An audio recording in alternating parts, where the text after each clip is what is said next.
Ito na, 5-9, yung ating finished product ko. Ayan, adobo sa aswite ni 5-9. Ang tanong, paano ko nga ba ito ginawa? Tara, panoorin nyo. Yan, painit na tayo 5-9 ng mantika. Lagyan natin 5-9 itong aswite. Pampakulay, 5-9. Food sa pampakulay, 5-9, pampabango yan. Sa ating lulutuing adobo. Papalabasin lang natin 5-9 yung kulay niya, tsaka yung aroma. Hanguin na muna natin 5-9. Tanggalin na muna natin yung... Lagyan natin 5-9 itong patatas.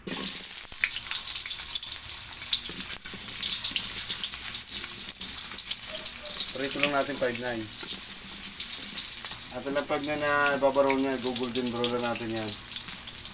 Para pag nilagay natin siya, hindi laging madaling madurog. Pagka ganyan 5-9, goods na yan, no? Hanguin natin 5-9, goods na yan. Yan. Yan, goods na yan 5-9, no? Hanguin natin. Ilagay naman natin ito 5-9, bagyo beans natin. Halo-haloin na natin.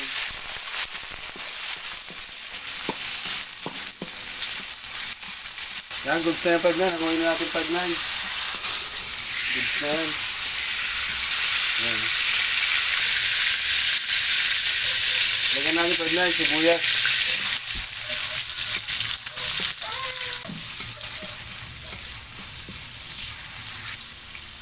Bawang 5-9.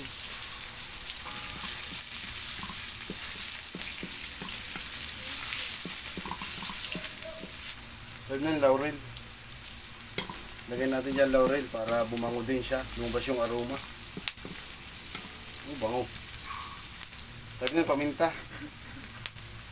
Ay, lahat na natin yung 5-9. Para medyo manghang-hanghang. Ayan. Ganda na 5-9. Bango na. No? So dahil lagyan natin yung ating manok. Halo-halo na natin 5-9.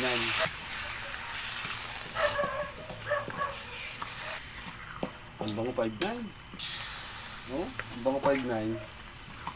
Yan. Ganyan lang 5-9. Kasimple. Ang lulutuin natin ngayon. Atin muna 5-9 tatakpan. Yan, check natin 5-9. Yun, nagtubig na 5-9. Ang bango 5-9, no? Ayan, nasangkot sa na. Ayan, 5-9, nasangkot sa na natin yung 5-9, no? Wala na yung 5-9 lansa. 5-9 oyster sauce, lagyan natin.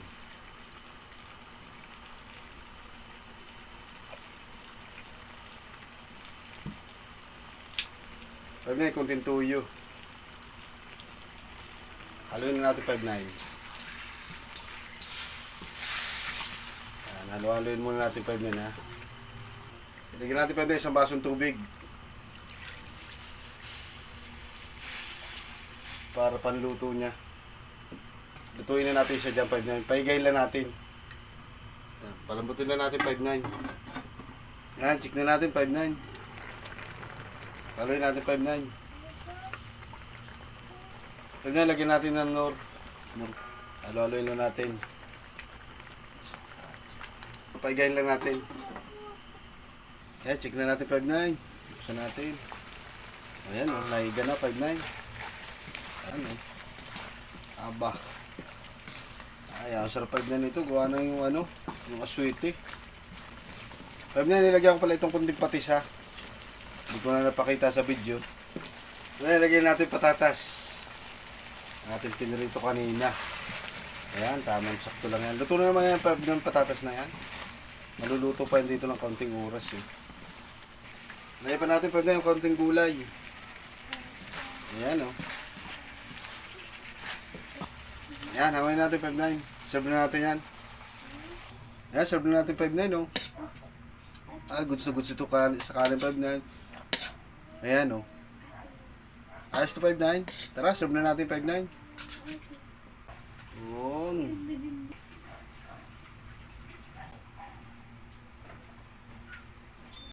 Ito na 5-9 yung ating finished product, oh. Adobo sa aswite version ni 5-9. Ay, ano pa inaantay natin 5-9? Tara, tikman natin yan. Yun, mga 5-9. Naluto naman yung ating adobo sa aswite ni 5-9, no? Version ni 5-9, no? Napakasimple 5-9 lutuin, no? Tara, 5-9, kain tayo. Pero bago ang lahat, dasal muna tayo. Yun, mga 5-9, tikman natin kung talagang quality ang luto ni 5-9.